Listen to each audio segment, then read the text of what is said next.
It all starts in the depths of midwinter. The short dark days feel never ending. The rain and gale force winds in England relentless. It's so easy to become melancholy and lost. Will it ever end? Is mostly what comes to mind in February. But for years now, I've been practicing embracing the moment, whatever that may look like, and have longingly searched for the magic amongst the mundane. And so, if I am to survive the last of winter in our old English home this February, here's how I would do it.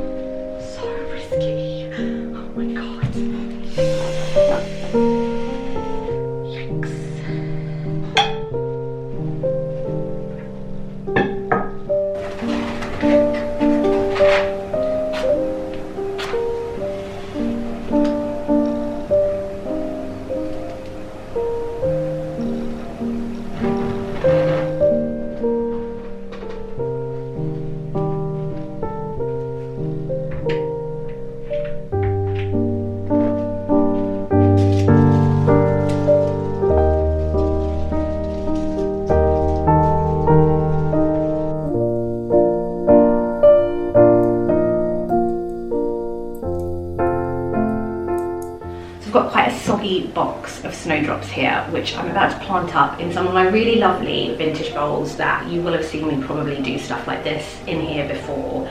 This is something I do every year, although this is the first time with snowdrops, and I'll kind of explain why in a moment. But I really love to find little glimmers of joy in the month and in the season and within the home, and kind of making something a little bit more kind of magical, even though it might be quite mundane in the reality of things. And so last month I had a lot of foliage and greenery left over from Christmas, and so that was really what I either left in situ from Christmas or I added to that, because it's pretty bleak outside and you kind of want this sense of life inside, and I really love that, and it kind of still has that kind of festive je ne sais quoi about it, so I really love that. That's all really dried out now, and so I'm going to take that out and now switch that out for my next kind of winter display, which is actually a winter meets spring display.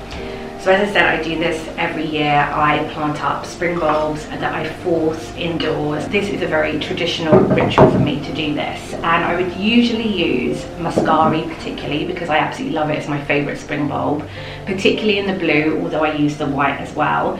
I would usually have the odd hyacinth dotted around, and I have been known to also use kind of the smaller narcissi as well. But this year I am using mostly snowdrops. I have picked up a couple of those other things that I mentioned, but mostly snowdrops. And I got this idea because I was reading in one of my magazines or my books, or I don't know, maybe it came up on social media or something about Candlemas, which is at a similar time of year as Imbolc, which is the first weekend in February. Candlemas is the 2nd of February, and it's actually a religious holiday. I think it's a Christian holiday. I'm not religious myself, and I don't know the real deep meaning of Candlemas, but what I was reading about Candlemas was actually its connection with kind of Victorian history as well. So to go even further back, Candlemas in the medieval times signified the end of Christmas, so they celebrated right through till then, which I thought was amazing, and kind of chimes the same tune in terms of some people that still keep their decorations up even until the end of January.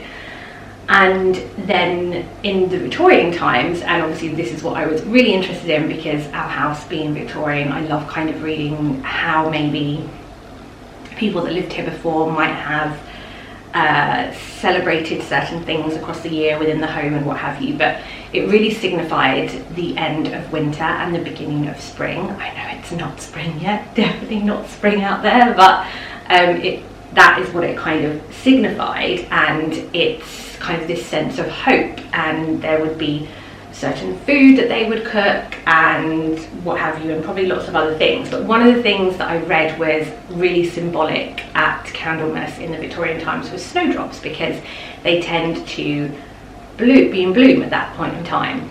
And I've never ever thought to do a snowdrop display indoors before, but I really adore snowdrops, and we don't have any out in the garden either. So what I love to do when I do this stuff is plant them up in here, use them in here, and then I tend to then, when they're going over, then plant them back outside. And I really liked the idea of this really simple classic white design with just loads of snowdrops. Now my one failure is I had every intention of doing this last weekend on Candlemas, which is the 2nd of February, and I just, as always, ran out of time, got ahead of myself, and basically didn't manage to. And I brought them all in the box, and over the week they started to get, I mean, I think this is a bit leggy, to be honest now, because I think they were all in the box on this table and they were trying to reach for the light probably.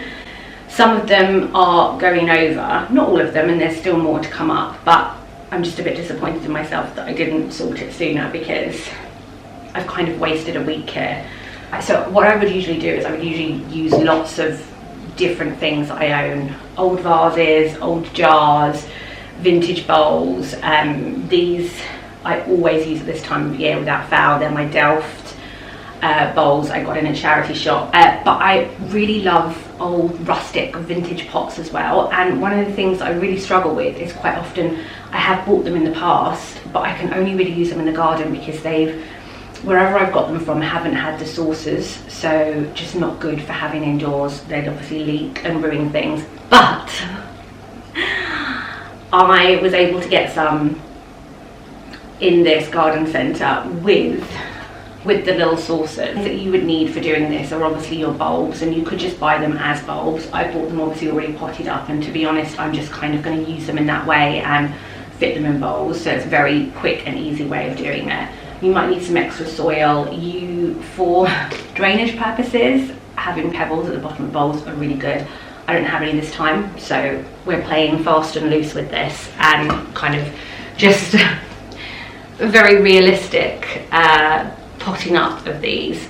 And then the other thing that I have got to use is my moss. I love sharing notes from my home with you, whether that's glimpses of my home comforts, seasonal surprises, or my twists on traditional English living. Starting from the 14th of February, I'm going to be sharing a bi-weekly email with musings from my home, spared only for the most special of visitors. If you'd like to join me for more quiet, curated moments at the Bluestone Villa, I'll share the free sign-up link in the description box below.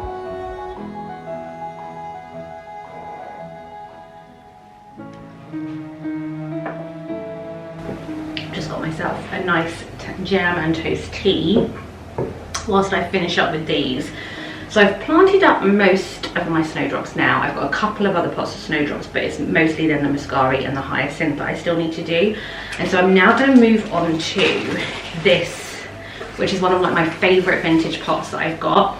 It's housed all winter so far my hydrangea annabelles from out front, and this is a Roquefort vintage cheese mould. Let me take these off. Now that I'm going to take these, oh, it's got the amazing things that you find sometimes. I obviously was like trying to tidy bits up, and I put the old Victorian tiles that we found from underneath the brick hearth in our living room. They've been just sat in this room somewhere, and I must have put them in there just to keep them safe. I need to find a new home for those now. But this is my favourite vintage bowl, and I've had these hydrangeas in it. Now that I'm going to be releasing these from their duties in this bowl, I'm thinking I might eventually at some point with my other hydrangea annabelles do maybe like a bit of an indoor hydrangea wreath to kind of hang somewhere, maybe on our cupboard door in the hallway, but that's for another day. So I'm going to take these out, and I've done this before. When you look at this I don't know whether you'll be able to see properly, but there are lots of holes in it because it's a cheese mold, and that's what you need. So holes both in the bottom and around the edge. So you would think not the greatest for planting up, but what I did last time was I used like an industrial black bin bag to line it, and then I planted stuff in it. Jen just told me I don't have any of those. So what I'm going to use instead is one of these Waitrose shopping bags, because they're a bit like a bag for life in a way. They're really, really thick. So I'm going to just, first of all, just try and like shape it in there. And then what I'm going to do is then I'm going to kind of cut around the edges, I think. And then once everything is in here and the moss is on the top as well, you won't even see the edges of the bag. And then this one is finished as well. And you can't tell that there's a bag in there. You wouldn't know at all.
And as we wait patiently for winter to be done, one of the most luxurious moments I cherish across February are quiet snippets of self-care.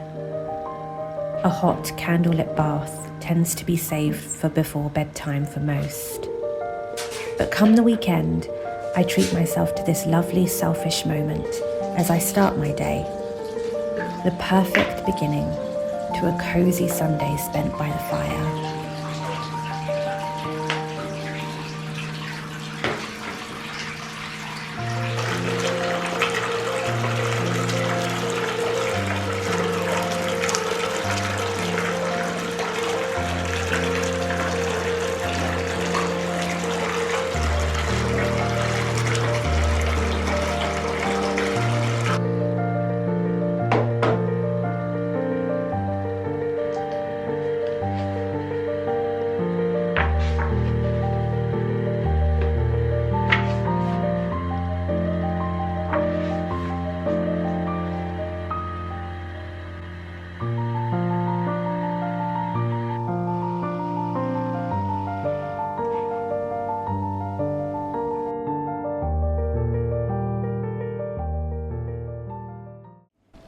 And in the depths of the bitter chills, I like to reminisce on my year in New York City, recreating my own speakeasy Fridays with a Gibson martini or whichever tipple these February nights call for.